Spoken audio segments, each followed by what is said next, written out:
Scandale des tonnes d'or de la BCRG. Mensonge d'État des autorités de la transition pour camoufler un crime économique et financier. Droit de réponse. Alors que nos enquêtes continuent de mettre en lumière un vaste détournement de tonnes d'or et de millions de dollars au préjudice de l'État guinéen, deux hauts responsables de la transition tentent de discréditer les faits par des contre-vérités et arguments alambiqués. Il s'agit notamment d'Amara Kamara, ministre secrétaire général de la présidence, et Ousmane Gawal Diallo, porte-parole du gouvernement.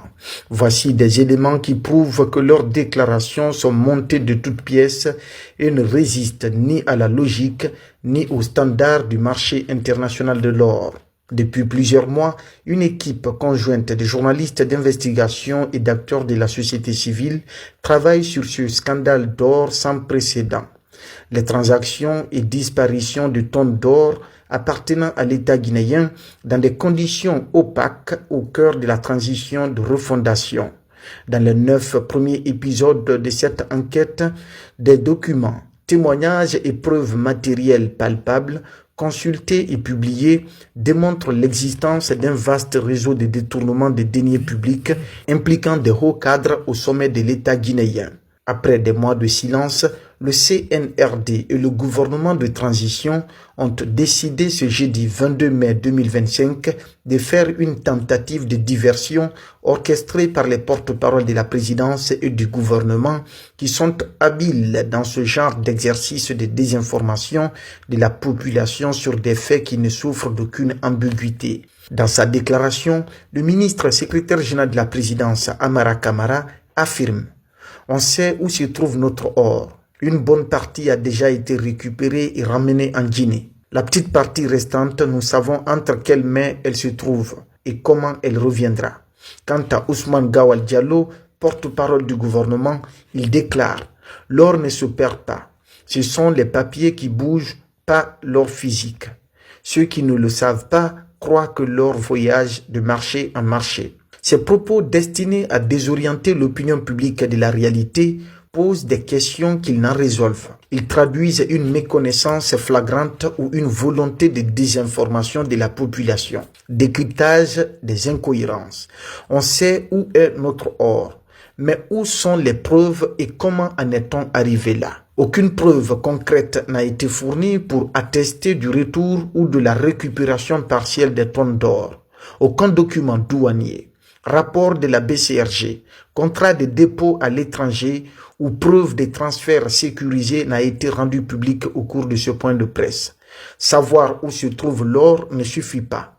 Quelles sont les quantités, les lieux de stockage, les intermédiaires et les garanties de retour? Pourquoi les autorités n'ont jamais accepté de judiciariser cette affaire après plusieurs jours de garde à vue du gouverneur de la BCRG et ses co-accusés? Ils savent, comme ils le disent, entre quelles mains se trouve l'or restant. Pourquoi cela reste encore entre ses mains à l'étranger? Le papier d'or ne remplace pas le métal physique.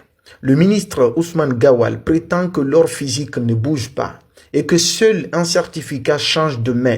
Or, toute transaction internationale en or est adossée à du métal réel, identifié, numéroté, stocké et traçable. Il est courant que des États détiennent leur or dans des institutions tierces, Banque d'Angleterre, Crédit Suisse, BRI, etc. Mais ces accords sont encadrés, documentés et consultables. Où sont donc les leurs? Si l'or ne bouge pas, comment la Guinée raffine son or brut avant de le vendre et comment des tonnes se sont retrouvées en dehors du territoire national? Où sont les audits? La BCRG ou le gouvernement ont-ils commandité un audit indépendant sur les transactions d'or de la Banque centrale? Si oui, où est le rapport? Sinon, pourquoi un État sérieux laisserait-il disparaître des centaines de millions de dollars sans justification comptable? L'or est effectivement mobile et monnayable. Contrairement aux affirmations du ministre Gawal, l'or peut être vendu physiquement, fondu, fractionné ou réexpédié discrètement. De nombreux scandales de ce type ont émaillé l'histoire d'autres pays africains. Ce n'est pas parce qu'il est censé rester en coffre qu'il ne peut pas être détourné. Pour briser le mensonge au profit de la vérité, chaque citoyen a le droit de poser les questions suivantes. Combien de tonnes d'or l'État détenait-il avant le début de la transaction? Combien de tonnes ont été déplacées? Vers quel pays et par quelle voie? Quels documents contractuels encadrent ces transactions?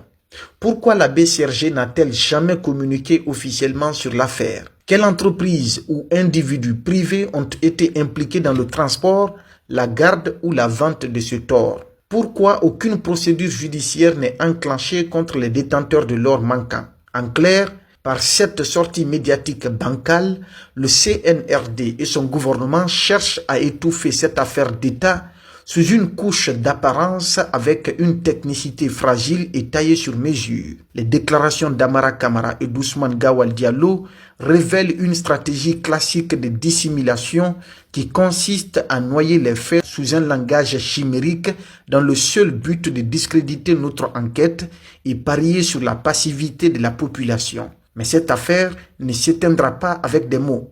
Les épisodes suivants seront encore plus édifiants. Ce scandale d'or révèle un crime économique de haute volée, une perte sèche estimée à plusieurs centaines de millions de dollars pour un pays où les hôpitaux, les écoles et les infrastructures s'effondrent et où la population baigne dans la précarité extrême. Tant que la lumière ne sera pas faite sur la destination exacte de chaque gramme d'or déplacé, la responsabilité des hauts cadres de l'État reste entière et leur silence ou leur demi-vérité ne font que confirmer ce que les faits révèlent. Le pillage de la richesse nationale continue en toute impunité.